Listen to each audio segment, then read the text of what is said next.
So kai tsaye za mu buɗe pixel lab na kan wayar mu kamar yadda yake a nan wajen. Bayan mun buɗe pixel lab zai buƙaci da mu dawo da tsofan aikin da muka yi, za mu taɓa cancel wanda ba mu da buƙatar dawa da shi. So za mu yi delete na wannan rubutun ta hanyar taɓa A da kuma taɓa wannan alama na delete wanda shine zai goge wannan rubutun. So daga nan za mu taɓa wannan cycle ko wannan abu na tsakiya wanda shine zai ba mu option kamar yadda muke gani a nan. Daga nan akwai sharp, za mu selecting sharp. Daga nan za mu taɓa wannan abun wanda zai ba mu damar da za mu selecting kalar sharp da muke so mu yi aiki da shi. So zan yi selecting wannan sharp din. So bayan na yi selecting din shi zan zo daga ƙasan nan zan duba akwai opacity kamar yadda yake anan. So zan maida opacity din shi zuwa 0. So daga nan zan zo ni akwai stroke, zan maida stroke ya zama full kamar yadda yake. Zan duba zuwa ƙasa akwai kalo kamar yadda muke gani, zan yi selecting wannan jan kalan. So bayan na kammala zan taɓa alaman wood wanda zan zo daga nan zan yi matsa shi kamar haka. So zan yi expanding din shi kuma ta hanyar jan wannan haka zuwa adadin yadda nake so ya kasance. So zan ƙara matsa shi. So zan zo daga nan zan duba akwai stroke, zan yi enable din shi kamar yadda muke gani. Zan yi adding din shi zuwa 10 ko 11, zan samu shi kamar kalo wanda shine zai ƙara abun kauri kamar yadda muke gani. So zan yi expanding din wannan abun kamar yadda muke gani zuwa haka. So bayan na kammala zan zo ni daga nan zan taɓa nan haka sau ɗaya, zai bani option kamar haka ga sharp, zan yi selecting sharp. So zan dau simple kamar yadda na ɗauka wannan, zan yi expanding din shi ma zan sa shi kamar yadda muke gani haka. So daga ƙasa nan zan duba ga kalan da na yi da ita a nan. Domin gano actual irin wannan kalan za mu taɓa plus. So za mu taɓa wannan abun, wannan shine sunan kalan 740F03. So za ka shigar da ita kamar yadda yake a nan wajen. Bayan ka shigar da ita sai ka taɓa OK, sai ka taɓa OK wanda za ka ga kalan ta yi daidai da irin wannan. So bayan kammalawa sai ka taɓa good. So yanzu abin da za mu yi shine za mu maida wannan abun bayan wannan jam. So za mu taɓa shi sai mu taɓa back, wannan mun taɓa to back shine zai nuna mana haka. So daga nan zan zo ni zan taɓa wannan abun, zan sa wannan kwado, zan taɓa wannan, zan ɗan yi expand ɗin shi kaɗan. So zan daidaita shi kamar yadda yake a nan. So bayan na gama daidaitawa zan zo daga nan zan taɓa wannan abun, zan sa musu kwado wanda na taɓa su bisa kuskure. So daga nan zan ɗauko background, zan sa background a nan wajen. So kafin sa background ɗin zan zo nan wajen, zan taɓa wannan abun, zan taɓa kalo wanda zai bani dama da zan sa wato kalo na background. So zan yi selecting background a nan, zan yi selecting white background kamar yadda muke gani a nan wajen. So bayan na gama zan taɓa wannan abun a nan. Daga nan ga import, zan taɓa import domin in kawo image background da na yi aiki da shi. So zan ba da link din shi a wajen comment, kuna iya duba wannan shine. So bayan na kawo shi nan zan taɓa wannan na farkon 1-1. Bayan na gama zan taɓa good wanda zai bani dama zan yi expanding din shi kamar yadda muke gani haka.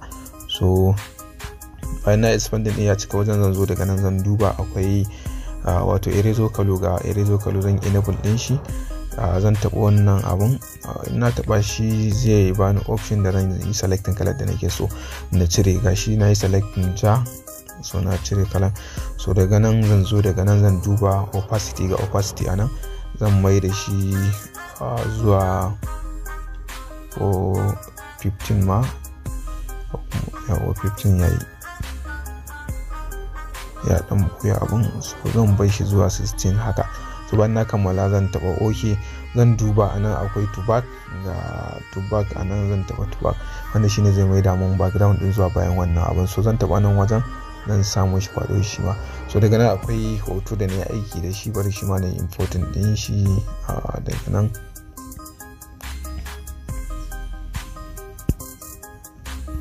So wannan shine hoton da na yi aiki da shi, kuna iya sa wani irinsa. Sannan wannan ma kuke da bukata zan hada da link na wannan background din sai in ba da shi a wajen comment ko wajen description, kuna iya dauka.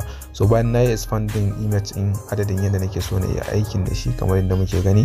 So zan zo daga nan zan taɓa wannan abun, zan kama hoton zan dawo da shi kasan wayannan wanda shine zai zama cewa yana bayan su kenan. So zan taɓa wannan abun, dan samu shi kwado shi ma gudun kada in taɓa shi bisa kuskure. Wurin da rage girman hoton saboda zan yi rubutu a sama. Akwai relative size ga shi a nan wajen, shine zai baka option da zaka rage girman abin da ka kawo, ba shi zuwa 60. so zan barin cire mushi kwaɗan nan in ji daɗin, so ina iya barin shi haka ko in ƙara girman shi.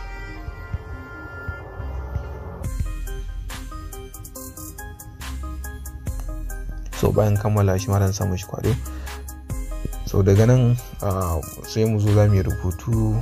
Zan taɓa A, zan taɓa text wanda zan rubuta misali rubutun zan yi shi da capital letter gaba ɗaya.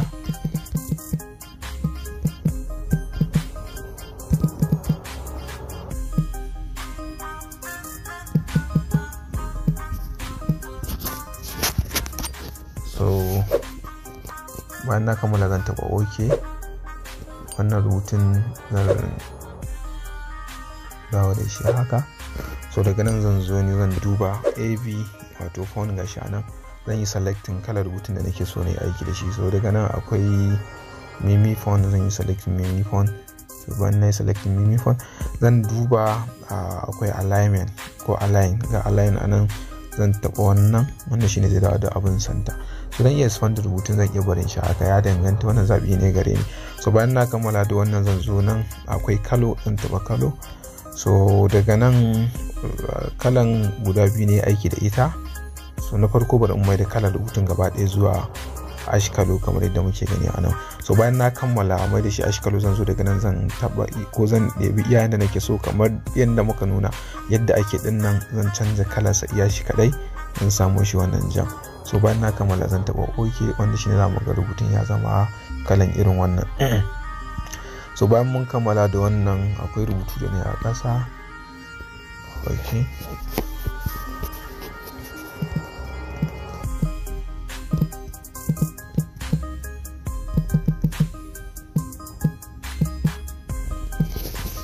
So shi ma bayan na kammala zan taɓa OK, zan dawo da shi ƙasan nan. Zan duba a nan, zan duba wato size, ga size a nan zan rage size ɗin shi zuwa, so ina iya barin shi zuwa 40.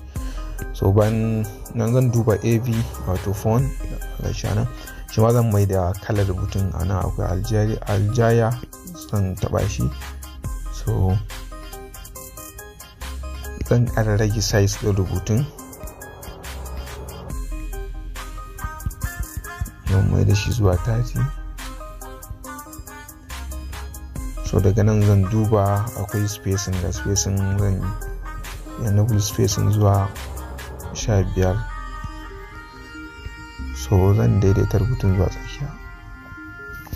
So bayan kammala da wannan daga nan akwai rubutu. Wannan rubutun kuma kana iya yin duka rubutun da kaga dama, kawai na sa shi a mazannin misali ne. In na zo bayan na gama rubutu, na zo nan wajen zamu ga akwai quotes, zan taɓa quotes a nan. Zan yi selecting wani rubutu guda ɗaya wanda mun sai in attaching din shi a wajen kamar yadda yake a nan wajen. So daga nan zan zo zan duba AV kamar yadda muka canza wannan rubutun. Zan duba AV, zan duba rubutu a nan wajen wanda ya mun, in canza kalansa kamar yadda muke gani a nan. So wannan kenan. Zan zo daga nan zan canza wato zan canza kalar rubutun, zan mai da shi white kamar yadda muke gani a nan. Zan rage tsayinsa ko zan rage girman shi zuwa 40.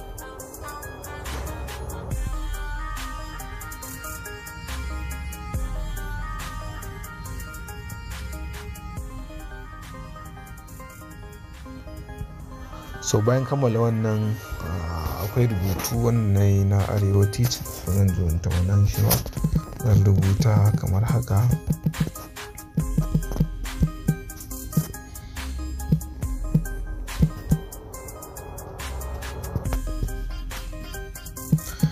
YouTube channel.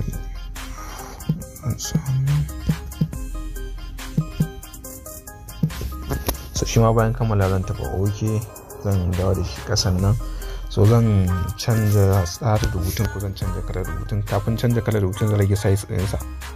So na iya barinsa shi ma 40. So daga nan zan zo zan samu shi, zan canza kala, zan samu shi white shi ma. So zan zo ni nan zan duba B, sorry ana akwai B, zan duba B. So zan yi selecting wani kamar nan Arewa zan sa shi bold. sannan channel din ma zan zo don yi makin din shi haka zan sa shi bold.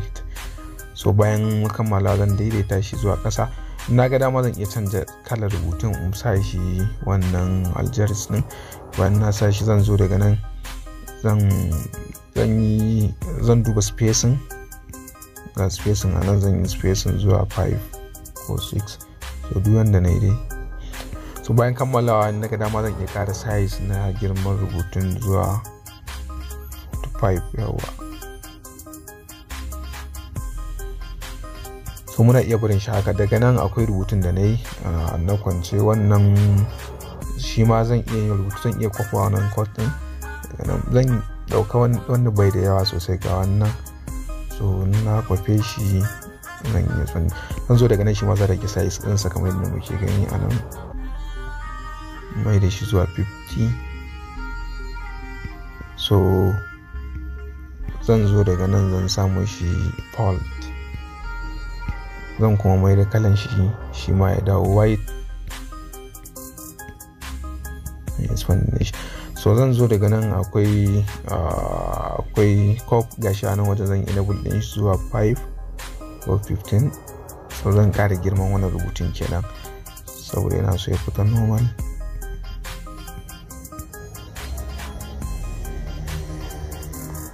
So daga nan na ga dama zan iya zuwa in shirya a eza, misali a nan eza away.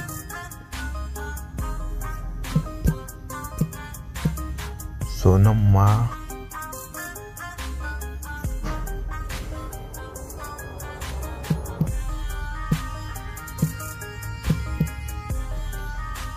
so na iya barin shi haka.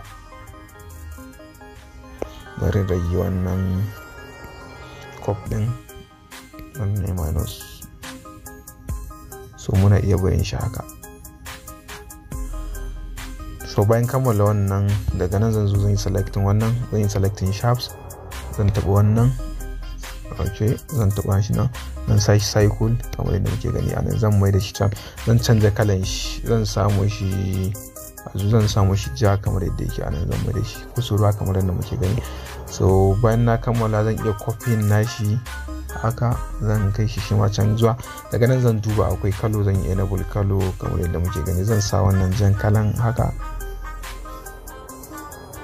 So wannan shine hanyar da zamu bi wajen kirkiran ire-iren wannan poster ko bana. Sannan wannan bidiyo kamar zai bamu dama ne wajen fahimtar yadda ake abin. Sannan muna iya expanding da tunanin mu, muna iya ƙara wasu abubuwa da bamu yi ba.